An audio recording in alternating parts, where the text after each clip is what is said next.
ધીમે ધીમે તમારી બોર્ડની એક્ઝામિનેશન હવે નજદીક આવે છે. સૌથી મોટો સવાલ તમારા મગજમાં એવો આવતો હશે કે સર સિલેબસ હજી બાકી છે. બહુ બધા ટ્યુશન ક્લાસીસની અંદર, સ્કૂલની અંદર પણ સિલેબસ હજી બાકી છે. તો સર હવે હું સિલેબસ લખું કે માર્કેટની અંદર જે 100 માર્ક્સના બોર્ડના પેપર જેવા પરિરૂપ જેવા પેપર્સ માર્કેટમાં મળતા થઈ ગયા છે અલગ અલગ પ્રકાશનના, એ મારે લખવા જોઈએ? સૌથી મોટો સવાલ અત્યારે વિદ્યાર્થીઓનો આ આવતો હોય છે. કેમ કે હવે દિવસો ધીમે ધીમે ઘટતા જઈ રહ્યા છે. એમાં પણ શિયાળાની ઠંડી છે. એટલું મસ્ત ગોદડું ઓઢીને ઊંઘવાનું મન થતું જ હોય. તો આ સૌથી મોટું કન્ફ્યુઝન આપણે આજના વિડીયોની અંદર સોલ્વ કરવાના છીએ. પરંતુ વિડીયોને ચાલુ કરતા પહેલા જો ચેનલ પર નવા હોય તો પહેલા તો સબસ્ક્રાઇબ કરી દો. રોજ રાત્રે 9 વાગે 12th બોર્ડ અને ગુજસેટ માટેના ફ્રી સેશન્સ ચાલી રહ્યા છે. તમે એક તો સેશન અહીંયા જોતા જ હશો. એના માટેના સેપરેટ વોટ્સઅપ ગ્રુપ બનાવેલા છે. એક પણ વોટ્સઅપ ગ્રુપમાં ના જોડાયા હોય તો ડિસ્ક્રિપ્શન બોક્સમાં વોટ્સઅપ ગ્રુપની લિંક છે, જોડાયેલા રહેજો. Live lecture, important topics, PDF, material, papers, જેટલા પણ વિડીયો ચાલે છે બધી જ માહિતી વોટ્સઅપ ગ્રુપમાં આવે છે. અને બોર્ડ અને ગુજસેટની એક્ઝામ પત્યા પછી આખી એડમિશનની પ્રોસેસ આપણે ફ્રી ઓફ કોસ્ટ પણ તમને વોટ્સઅપ ગ્રુપથી અને યુટ્યુબના માધ્યમથી શીખવાડવાના છીએ. એ ગ્રુપ એક વખત જોડાયા પછી લેફ્ટ નથી કરવાનું. અને તમારા જેટલા સ્કૂલ અને ટ્યુશન્સના મિત્રો છે, તમારા ફેમિલીના જેટલા મિત્રો છે, બધાને એ ગ્રુપની લિંક તમારે શેર કરવાની છે, જેથી મેક્સિમમ સ્ટુડન્ટ્સ એનો બેનિફિટ લઈ શકે. કેમ કે લાખો વિદ્યાર્થીઓ દર વર્ષે એડમિશનમાં ભૂલો કરી બેઠતા હોય છે. તો યસ દોસ્તો, મારું નામ છે પ્રિયેશ પટેલ. આપ સર્વેનું ખૂબ ખૂબ હાર્દિક સ્વાગત છે પ્રિયસર વિદ્યાપીઠ પ્લેટફોર્મની ઉપર. હવે સૌથી પહેલો એક તમારા સવાલનો હું જવાબ આપું એની પહેલા કેટલા દિવસો બાકી છે, હું મોસ્ટ પ્રોબેબલી દરેક વિડીયોની અંદર તમને આ વસ્તુ યાદ કરાવીશ. આજે તારીખ થાય છે 20, તો આપણે 30 દિવસોનો મંથ માનીને ચાલીએ તો નવેમ્બરની અંદર 10 દિવસો ગણી લઈએ. ડિસેમ્બરની અંદર પણ હું 30, મને ખબર છે 31st હોય છે, પણ હું 30 દિવસો જ ગણું છું. અને જાન્યુઆરીમાં પણ હું 30 દિવસો ગણી લઉં છું. આમાં સ્કૂલની એક્ઝામના 15 દિવસો આપણે માઇનસ કરી દઈએ છીએ. ઠીક છે, તો 30 અને પ્રેક્ટિકલ પણ તમારે સ્કૂલ વાળા કરાવશે એટલે થોડું એ બી માઇનસ કરી લઈએ, એટલે 30, 40 ને 50. હવે તમારી પાસે 50 ડેઝ બાકી છે. ફેબ્રુઆરી મંથ તમે આખો સરસ રીતે રિવિઝન કરશો. આમ તો જાન્યુઆરી અને ફેબ્રુઆરીમાં તમારે રિવિઝન જ કરવું જોઈએ, બરાબર, એના સિવાય કશું જ કરવાનું આવે નહીં. રિવિઝન જ તમારે એ ટાઈમમાં કરવાનું આવતું હોય છે, પણ કોઈ વાંધો નહીં. હવે તમારી પાસે જે સમયગાળો છે નવેમ્બરના 10 દિવસ, હું તમને એવું કહીશ કે તમે નવેમ્બરના 10 દિવસ અને ડિસેમ્બરના બીજા 10 દિવસ લઈ લો. આ 20 દિવસની અંદર જેટલું બાકી છે બધું પૂરું કરો. 20 ડેઝની અંદર જેટલું બાકી છે, મોસ્ટ પ્રોબેબલી ગુજરાતમાં દરેક ટ્યુશન ક્લાસીસમાં 15 ડિસેમ્બરે તો સિલેબસ પૂરો થઈ જવો જોઈએ. 15 ડિસેમ્બર એક આઈડિયલ ડેટ હોય છે. તો ત્યાં સુધીમાં તમે એવું પણ માની લો કે તમારા ક્લાસીસમાં સિલેબસ પૂરો થઈ ગયો છે. પણ બધાને ખબર છે કે જે છેલ્લે ચેપ્ટર્સ ચાલ્યા હોય ને એની પ્રિપરેશન તમારી હંમેશા થોડી ઓછી થઈ હોય. એ મને બી ખબર છે. જે તમને ખબર છે એ જ મને ખબર છે. તો હું એવું માનું છું. તો એને તમારે થોડોક વધારે સમય આપવો પડશે. હવે સૌથી પહેલા ડિસેમ્બરથી તમારે પેપર લખવાની શરૂઆત કરી દેવી જોઈએ. અને પેપર પણ 100 માર્કના જ લખવા જોઈએ. તમે બી સેક્શન લખતા હોય તોય કોઈ વાંધો નહીં, એ સેક્શન લખતા હોય કોઈ વાંધો નહીં, પણ આખો સેક્શન લખવો જેમાં ફૂલ સિલેબસ આવતો હોય. એમાં તમારે શરૂઆત કેવી રીતે કરવી જોઈએ? તમારી પાસે જો ફિઝિક્સમાં તો આપણે 5 પેપર આપી જ દીધા છે. આ 5 પેપર મોર ધેન ઇનફ છે. આની સિવાય બહારનું કશું જ બી સેક્શનમાં કરવાની તમારે જરૂર નથી. એ ફિઝિક્સના 5 પેપર તમને આ શનિ રવિવાર સુધીમાં મળી જવાના છે. રવિવારે 10:30 વાગે એક સરપ્રાઈઝ છે બીજી, એની સાથે સાથે 5 પેપર એપ્લિકેશનમાંથી તમે ક્યાંથી ડાઉનલોડ કરશો એ હું તમને જણાવી દઈશ. બરાબર, આ રવિવારે સવારે 10:30 વાગે એક જબરજસ્ત સરપ્રાઈઝ અમે તમને આપવા માટે જઈ રહ્યા છીએ. પેપરની નથી, એના સિવાયની છે. સવારે 10:30 વાગે આપણી યુટ્યુબ ચેનલ પર એ લાઈવ સેશનમાં જોડાવાનું ભૂલતા નહીં. તો એ 5 પેપર તમે કરી લો. હવે દરેક કેમેસ્ટ્રીમાં પણ સર તમને આઈએમપી પેપર્સ આપવાના જ છે, એમાં કોઈ વાંધો નથી. હવે પેપર તૈયાર કેવી રીતે કરવા જોઈએ, લખવા કેવી રીતે જોઈએ, એની પર હું આવી રહ્યો છું. તમારે આની સાથે સાથે માર્ચ 2024 અથવા તો 2024ના 2 પેપર, માર્ચ અને જુલાઈ, પછી 2025ના 2 પેપર, ફેબ્રુઆરી, માર્ચ અને જુલાઈ, એનો મતલબ 4 પેપર ટોટલ. આ 4 પેપર પણ ખાસ કરવાના છે. ફિઝિક્સમાં તમે આ 5 પેપર કરશો એટલે આ 4 પેપર તમારે કરવાની જરૂર નહીં પડે. જોઈ લેજો એકવાર, બધું સેમ ટુ સેમ જ હશે. બધું સેમ ટુ સેમ જ હશે. આમાં ક્યાંક ને ક્યાંક આમાંથી બધા પ્રશ્નો આવી જતા હશે. તો આ 4 પેપર તમે કરી નાખવાના. દરેકે દરેક સબ્જેક્ટ્સની અંદર જોઈ લેવાનું કે ભાઈ પેપર સેટર કઈ રીતના પ્રશ્નો પૂછે છે અને કેવી રીતે પેપર લખાય. હું તમને કહીશ કે માર્ચનું પેપર આખું તૈયાર કરી લો. એમસીક્યુ પણ કેલ્ક્યુલેશન સાથે તૈયાર કરો, સીધા જવાબ નહીં. આખા એમસીક્યુ સોલ્વ કરીને લખો અને બી સેક્શન લખો. આખું પેપર એ તૈયાર કરો ને એ જ પેપર લખો. સેમ ટુ સેમ જુલાઈનું પેપર પણ એક દિવસ તૈયાર કરો, એનું એક પેપર બીજા દિવસે લખો. સેમ ટુ સેમ 2025નું પેપર પણ તૈયાર કરો, લખો. આ પેપર તૈયાર કરો, લખો. એટલે તમારું 41% કામ તો અહીંયા પૂરું થઈ ગયું. તમે ટોટલ કેટલા એમસીક્યુ કર્યા? 200 એમસીક્યુ સરસ રીતે કર્યા. હું એવું નથી કહેતો ગોખો, 200 MCQ સરસ રીતે તમે તૈયાર કર્યા અને આમાં જનરલ ઓપ્શન સાથે હતું એટલે કેટલા બધા પ્રશ્નો તૈયાર થયા હશે. હવે જનરલ ઓપ્શનમાં એવું ના કરતા કે ભાઈ 12 પ્રશ્નો છે, મારે તો 8 જ લખવાના, તો હું 8 જ કરું, 4 ને જવા દો. 12 તૈયાર કરો ને 12 લખો. ભલે 3 ની જગ્યાએ 3.5 કલાકનો ટાઈમ થાય અથવા 4 કલાકનો ટાઈમ થાય. અથવા તો કોઈને તમે એવું કહો કે ભાઈ આ 12 પ્રશ્નો મેં કર્યા છે, મને કોઈ પણ 8 ટીક કરી દે. એવું નહીં કે ભાઈ 12 માંથી 4 ને છોડીને 8 જ તૈયાર કરો. કરો આખું પેપર. કોકને એવું કહો બરાબર 9 માંથી 6 છે તો મય બને તું 3 પ્રશ્નો કેન્સલ કરી દે ને હું 6 જ લખી દઉં. 6 માંથી 4 છે, કોઈ 2 પ્રશ્નો તું મને કેન્સલ કરી દે હું 4 લખી દઉં. એમ કરીને તમારું 3 કલાકનું પેપર તો થઈ જશે. એના પછી આ જે 5 પેપર છે એમાં બી તમે એવું કરો. પહેલું પેપર આખું તૈયાર કરો, લખો. બીજું પેપર તૈયાર કરો, લખો. ત્રીજું પેપર તૈયાર કરો, લખો. એટલે ઓલમોસ્ટ તમારા ફિઝિક્સમાં ટોટલ 9 થી 10 પેપરો લખાઈ ગયા. હું તમને કહીશ કે ભાઈ મિનિમમ તમારે કેટલા પેપરો લખવા જોઈએ.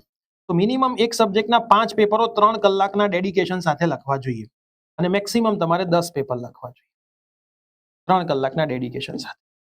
હવે અહીંયા એવો પણ સવાલ આવે કે સર મારે પેપર તો લખતા આવડે જ છે, હું લખતો જોઉં છું, લખાવતા જ હોય છે, પણ પ્રેઝન્ટેશન મારું સારું નથી.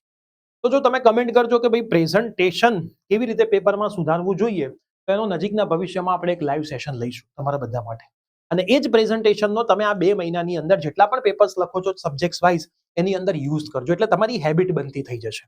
દર વખતે હું શું કરતો હતો, બોર્ડના પેપરના આગલા દિવસોમાં લાઈવ સેશન લેતો હતો. 1-2 દિવસ બાકી હોય, નવી હેબિટ બનાવી થોડી વિદ્યાર્થીઓ માટે અઘરી પડી જતી.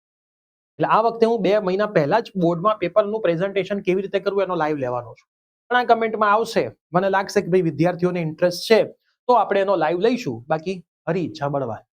બરાબર, એટલે તમે જેમ કહેશો એમ આપણે અહીંયા આગળ કામ ચાલશે. તમારી ઈચ્છા છે, કેમ કે મને ખબર છે કે આવડવું અને પ્રેઝન્ટ કરવું એ બંને વસ્તુમાં બહુ ફરક છે. ઘણા બધા વિદ્યાર્થીઓને આવડતું બધું જ હોય, પ્રેઝન્ટેશન 0 એટલે ઘણા માર્ક જતા રહે.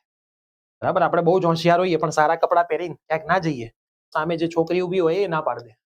બરાબર, એટલે દરેક જગ્યાએ પ્રેઝન્ટેશન બહુ જ ઇમ્પોર્ટન્ટ હોય છે. બોર્ડની પરીક્ષામાં તો ખાસ. મેં પોતે પ્રેઝન્ટેશન હું તમને સારું કેવી રીતે શીખવાડી શકું, મેં ટોટલ 4 ડિગ્રી કરી છે. પહેલી ડિગ્રી BE 51 સબ્જેક્ટની એક્ઝામ આપી, એના પછી માસ્ટર્સ ડિગ્રી કરી 24 સબ્જેક્ટ, બીએડ કર્યું 22 સબ્જેક્ટ, એમએડ કર્યું 21 સબ્જેક્ટ, હાલ PhD કર્યો છે, એમાંય મેં એક એક્ઝામ આપી દીધી, રિટન એક્ઝામ. તો મને ખબર છે કે પ્રેઝન્ટેશનથી મને કેટલો બેનિફિટ થયો છે. એ જ બેનિફિટ હું તમને શીખવાડી શકીશ. હું એમએડમાં અમારા માસ્ટર ડિગ્રીની અંદર એમટેકની અંદર ગોલ્ડ મેડાલિસ્ટ છું, બીએડ એમએડમાં યુનિવર્સિટી ટોપર છું, હાલ PhD ની અંદર પણ સરસ મજાના પ્રેઝન્ટેશન કરું છું, કોઈ ચિંતા કર્યા વગર. કેમ કે PhDમાં તો પ્રેઝન્ટેશન બહુ હોય.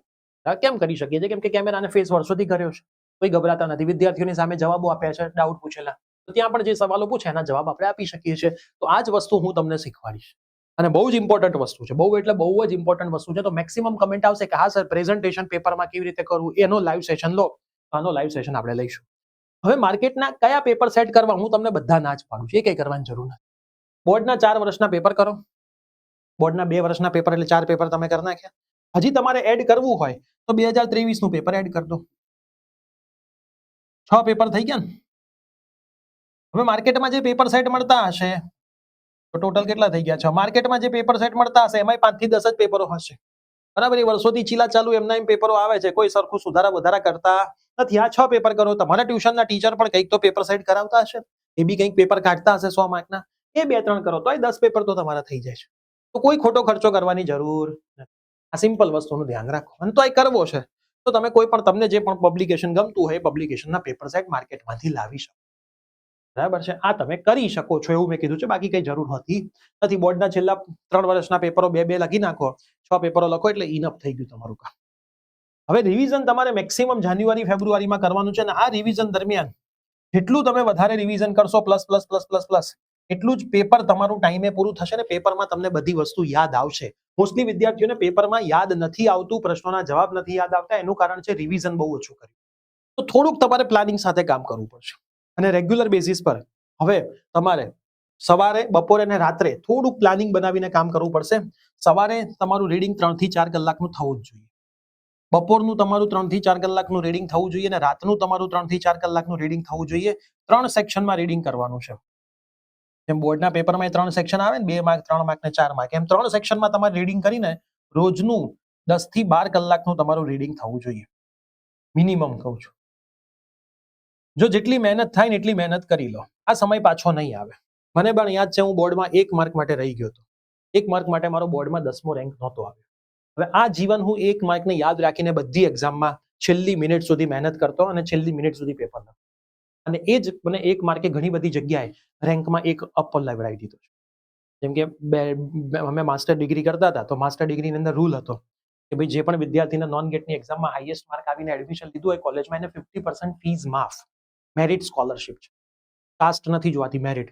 તો હું અને મારો જ મિત્ર, મારે 1 માર્ક વધારે આવ્યો હતો એના કરતા અને મને એ મેરિટ સ્કોલરશિપ મળી હતી. ત્યારે મારી માસ્ટર ડિગ્રીની ફી 90,000 હતી, મને 45,000 રૂપીસ મળ્યા હતા. અને પછી સેકન્ડ યરમાં પણ મળી હતી, એમાં ફર્સ્ટ યરના માર્કના આધારે મળી હતી. તો ફર્સ્ટ યરમાં પણ હું ક્લાસમાં હાઈએસ્ટ નંબર પર હતો 20 વિદ્યાર્થીઓમાં. તો સેકન્ડ યરમાં પણ મને 45,000 પડ્યા હતા. તો 90,000 ઇન્ટુ 2 કરીએ ને તો 1,80,000 ફીસ હતી મારી માસ્ટર ડિગ્રીની એ વખતે. જે મારું 90,000માં માસ્ટર ડિગ્રી પૂરું થયું. અત્યારે 90,000માં 1 વર્ષનું બીઈ પણ નથી થતું.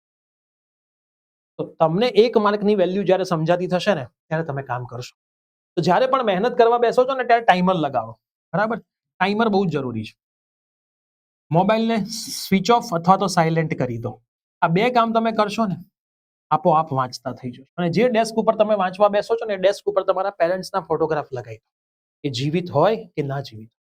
ક્યારે પણ તમને મોબાઈલ અડવાનું મન થાય છે ને પેરેન્ટ્સની સામે જુઓ, એ પેરેન્ટ્સને તમારા પર વિશ્વાસ છે અને તમને એક રૂમ આપ્યો છે, તમને મોબાઈલ આપ્યો છે, સારી ફેસિલિટી આપી છે, તમને મહેનત કરવા માટેનું કીધું છે. તો શું તમે પેરેન્ટ્સને ક્યાંક છેતરતા તો નથી ને? બસ આટલો દિમાગમાં સવાલ આવી જશે ને તો તમે છેતરવાનો પ્રયત્ન કરતા હશો ને તોય મોબાઈલ. કેમ કે હવેનો જે સમયગાળો છે ને એ તમારો ટાઈમ કોઈને આપવાનો નથી, તમારો ટાઈમ તમારે રાખવાનો છે. જેટલું મેક્સિમમ રિવિઝન, જેટલું મેક્સિમમ વાંચશો એટલો જ બેનિફિટ તમને તમારી એક્ઝામિનેશનમાં થશે. ઠીક છે? તો બસ હવે વધારે હું નહીં કહું. પેપર ક્યારથી લખવા જોઈએ, કેટલા પેપર લખવા જોઈએ, કઈ રીતે લખવા જોઈએ, એના માટે તો તમારે મેસેજ કરવાનો છે. પ્રેઝન્ટેશન કરતા શીખવાડો, હું 100% એનો વિડીયો બનાવીશ અને તમને 5 થી 10 માર્ક તો બોર્ડની એક્ઝામમાં વધારે લેવડાવીશ. તો 2 વસ્તુનું ધ્યાન રાખવાનું છે, કમેન્ટ કરવાનું છે. રવિવારે સવારે 10:30 વાગે લાઈવ સેશનમાં એક જબરદસ્ત સરપ્રાઈઝ તમને આપીશું. એ જ વખતે હું તમને 5 પેપર આપણી એપમાંથી ક્યાંથી મળશે એ બી હું તમને કહી જ દઈશ, એટલે તમે ડાઉનલોડ કરીને વાંચવાનું ચાલુ કરી દેજો. પહેલું પેપર આવી જ ગયું છે, બીજું, ત્રીજું, ચોથું, પાંચમું પેપર પણ રેડી જ છે, ખાલી મારે તમને આપવાનું બાકી છે. બીજા સબ્જેક્ટ્સના પણ પેપર્સ અને આઈએમપી તમને મળતા રહેશે. મેક્સિમમ ફ્રેન્ડ્સને વોટ્સઅપ ગ્રુપમાં જોડજો, વિડીયો મેક્સિમમ ફ્રેન્ડ સુધી શેર કરજો. મળતા રહીશું આવી જ કોઈ નવી ટિપ્સ અને ટ્રિક્સ સાથે. ત્યાં સુધી બાય બાય, ટેક કેર.